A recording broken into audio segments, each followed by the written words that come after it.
जितेंद्र बहादुर हमारे साथ, हमारे सहयोगी इस वक्त जुड़े हुए हैं और खास मेहमान भी हमारे साथ हैं। जितेंद्र, सबसे पहले देखिए, नरोत्तम मिश्रा कार्रवाई की बात कर रहे हैं कि कार्रवाई हुई, जो कार्रवाई सही हुई, लेकिन वो स्लीपर सेल की भी बात कर रहे हैं और कह रहे हैं कि बहुत कुछ सामने आया है। बिल्कुल अर्पिता, बहुत कुछ सामने आ चुका है क्योंकि जो 2 राउंड की छापेमारी अलग अलग एजेंसियों की तरफ से किया गया है, उसमें ऐसी ऐसी चौंकाने वाली चीजें सामने आई हैं जिसको लगातार एजेंसियां अपने डॉजियर में उसको इकट्ठा कर रही हैं।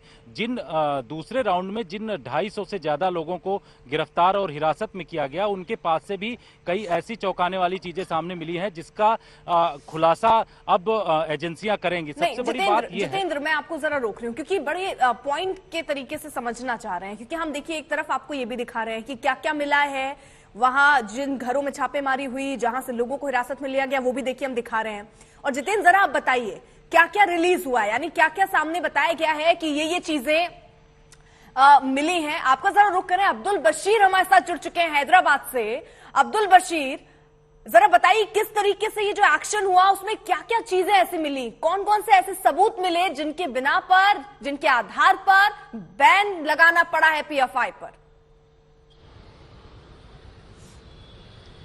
देखिए, जो बीन्स जो इस नेशनल इन्वेस्टिगेटिव एजेंसी की तरफ से आया था, वो लगभग 4 जुलाई को जब निजामाबाद में तेलंगाना स्टेट पुलिस ने 4 लोगों को गिरफ्तार किया, हिरासत में लिया। ये पीएफआई एक्टिविस्ट थे जिनके लोकेशन से, जिनके घर से कई सारे इनक्रिमिनेटिंग मटेरियल्स, जो जैसे हम कह सकते हैं कि भारत के खिलाफ काम करने के लिए, देश के हित में, देश की पीस एंड हार्मोनी को डिस्टर्ब करने के लिए जो डॉक्यूमेंट्स थे वो बरामद हुए अब्दुल खादर के घर से, जो एक कराटे मास्टर है। और साथ में इस डॉक्यूमेंट्स के साथ में कई सारे ऐसे मटेरियल्स मिले जैसे स्टिक्स हो, जो यूजुअली जो फिजिकल एक्सरसाइज के लिए किया गया था, खास करके एक सामाजिक तत्व को। अनिल विज कुछ कह रहे हैं, रोक रही हूं आपको, जरा सुन लेते हैं क्या कह रहे हैं वो। भारतवासी उनके साथ है। तो अब हर कोई स्वागत कर रहा है कि अगर कोई भी ऐसा संगठन जिसके लिंक टेरर से जुड़े हुए हों, टेरर फंडिंग हो रही हो, ऐसे दस्तावेज वहां से मिले हों, ऐसे सबूत मिले हों, तो उन पर कार्रवाई होनी चाहिए और कई लोग इसका स्वागत भी कर रहे हैं। अब्दुल, आप अपनी बात कंप्लीट कीजिए।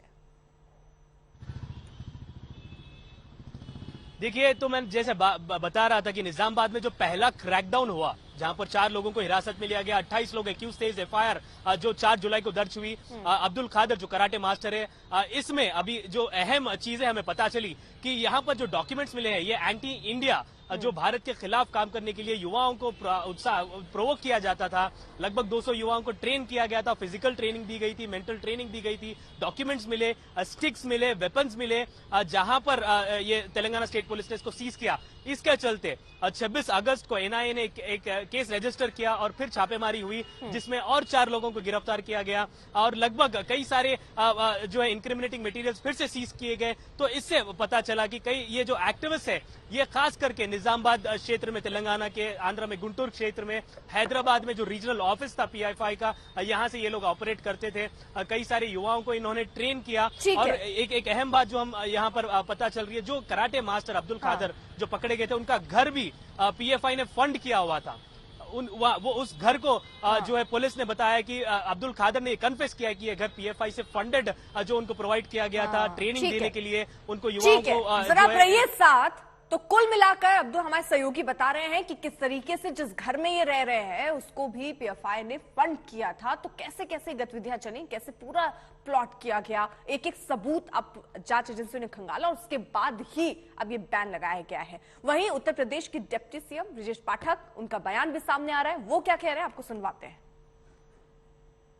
लगातार एनआईए की जांच के बाद में लगातार रेड पड़ी और अब गृह मंत्रालय ने पीएफआई को बैन कर दिया। हमारे साथ बात करने के लिए उत्तर प्रदेश के उप मुख्यमंत्री ब्रजेश पाठक हैं। पीएफआई को बैन किया गया है गृह मंत्रालय की तरफ से, लगातार एनआईए रेड डाल रही थी तमाम। बहुत लंबे अरसे से देखा जा रहा था कि असामाजिक तत्व गैर कानूनी गतिविधियां लगातार प्रदेश में पीएफआई के माध्यम से और देश में कर रहे थे और विभिन्न जांच एजेंसियों ने जांच में जब ये पाया कि ये तथ्य सही हैं, तो गृह मंत्रालय ने निर्णय लिया है। बहुत स्वागत योग्य कदम है, पूरे प्रदेश में सराहना हो रही है। प्रातःकाल से ही बड़े लोगों के कॉल्स आ रहे हैं कि आपने बहुत अच्छा निर्णय लिया है केंद्रीय गृह मंत्रालय ने। मैं उत्तर प्रदेश की तरफ से केंद्रीय गृह मंत्रालय का बहुत बहुत आभार प्रकट करता हूँ। इसी की पॉलिटिकल जो विंग है एसडीपीआई, उसको नहीं किया गया है बैन। आपको लगता है इससे क्या, जो उनके अनुसांगिक और संगठन है उनको भी बैन किया गया है। जो भी गैरकानूनी गतिविधियां करेगा उसको हम लोग बिल्कुल बर्दाश्त नहीं करेंगे। हर स्थिति में प्रदेश में अमन चैन, कानून का राज स्थापित रहेगा, कहीं कोई डिस्टर्बेंस नहीं होने देंगे।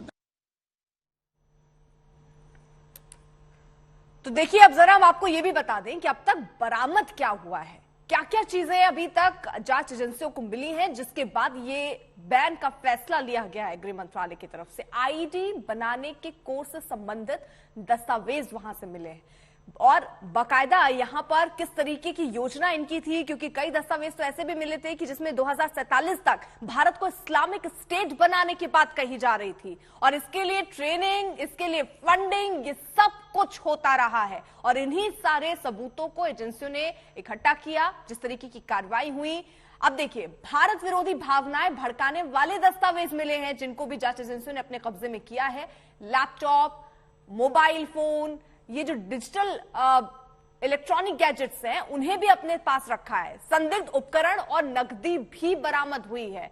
हिमांशु मिश्रा हमारे साथ, हमारे सहयोगी इस वक्त शाहीन बाग में मौजूद हैं। हिमांशु, यानी हम देखिए साथ साथ ये भी दिखा रहे हैं कि अब तक क्या क्या बरामद हुआ, क्योंकि आसान नहीं है। सारी तैयारियां यहाँ गृह मंत्रालय की तरफ से, एजेंसियों की तरफ से भी कर लेनी चाहिए थी कि सारे सबूत हों, क्योंकि कोर्ट के सामने रखने होंगे अगर कोई याचिका डालता है या कोई ऐसी स्थिति आगे बनती है। तो कुल मिलाकर जो जो चीजें अभी तक एजेंसियों की तरफ से बताई गई हैं, कुछ तस्वीरें हम भी दिखा रहे हैं, इसमें अगर आप कुछ ऐड करना चाहें कि और क्या ऐसे दस्तावेज मिले हैं जिसकी वजह से ये बड़ा फैसला लिया गया। देखिए, लगातार जब छापेमारी हुई थी 22 सितंबर को, इस वक्त मैं मौजूद हूं पीएफआई के मुख्यालय पे और यहां पर आपको दिखाता हूं कि किस तरीके से पुलिस की अब मौजूदगी हो गई है। लगातार ड्रोन से इस पूरे इलाके पे नजर रखी जा रही है। 22 सितंबर को जब एनआईए की टीम यहां पर पहुंचती है आधी रात में, तो कई सारी चीजें सीज की जाती हैं, जिनमें से डॉक्यूमेंट्स थे।